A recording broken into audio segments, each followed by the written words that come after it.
কিছু বিকৃত মস্তিষ্কের ব্রাহ্মণদের অপকর্মের জন্য যদি গোটা ব্রাহ্মণ সমাজের বিরুদ্ধে কুৎসা রটানো হয় বা অপপ্রচার চালানো হয়, তাহলে অনেক আদিবাসীদেরকে অস্ত্র তুলে মাওবাদী হতে আমরা বিগত দিনে দেখেছি।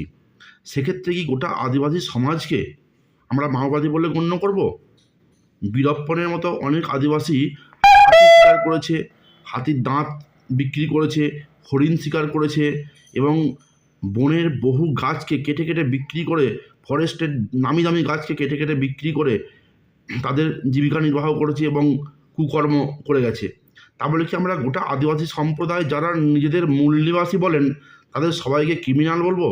যারা এই ভিডিওটি দেখছেন তাদের কাছে আমার করজোড়ে মিনতি, আপনারা কমেন্টে এর উত্তরটা অবশ্যই কিন্তু দিয়ে যাবেন, না দিয়ে যেন যাবেন না। যারাই আমার ভিডিও দেখছেন অবশ্যই কমেন্টে জানান।